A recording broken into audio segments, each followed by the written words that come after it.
ഇന്നത്തെ video easy cleaning water tank.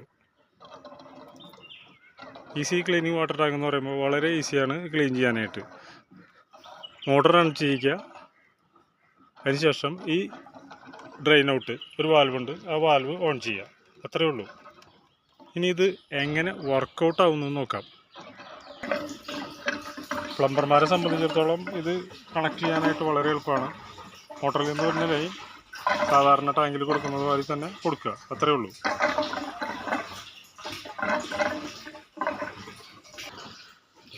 ഇനി ഇത് എങ്ങനെ വർക്കൗട്ട് ആവുന്നു എന്നുള്ളതാണ്. മോട്ടറിൽ നിന്ന് വരുന്ന ലൈൻ ടാങ്കിലേക്ക് കടന്നതിന് ശേഷം ഒരു ലൈൻ നേരെ താഴോട്ട് കൊണ്ടുപോയി 4 ആയിട്ട് സ്പ്ലിറ്റ് ചെയ്ത് 4ൻ്റെയും ഓരോ തല ടാങ്കിൻ്റെ 4 മൂലയ്ക്കായിട്ട് സെറ്റ് ചെയ്യാം. ഓരോ എൽബോ കൊടുത്ത് ഒരേ ഡയറക്ഷനിലേക്ക്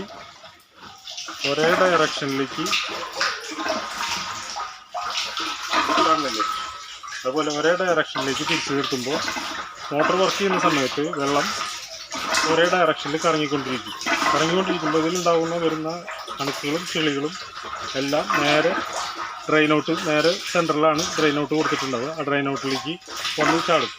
അത് തുറന്ന് കളയുമ്പോൾ ഓട്ടോമാറ്റിക്കായിട്ട് അതിലുണ്ടാകുന്ന പൊടിയും ചെളിയൊക്കെ പുറത്തേക്ക് വരുന്ന ഒരു സിസ്റ്റമാണ് ഇതിൽ ചെയ്യുന്നത്. മാസത്തിലൊരു തവണയൊക്കെ തുറന്ന് കളയുകയാണെങ്കിൽ ടാങ്കിലെ വെള്ളം വളരെ ക്ലീനായിട്ട് ഇരിക്കും കേട്ടോ. ഇപ്പോൾ കാണുന്നില്ല, വളരെ ക്ലീനാണ് ഈ ടാങ്കിൽ കാണുന്നതല്ല. ഈസി ക്ലീനിങ് വാട്ടർ ടാങ്ക് എന്നതുകൊണ്ട് ഉദ്ദേശിക്കുന്നത് എന്താണെന്ന് മനസ്സിലായിട്ടുണ്ടാവുമെന്ന് കരുതുന്നു. എല്ലാവർക്കും നന്ദി. സബ്സ്ക്രൈബ് ചെയ്യുക,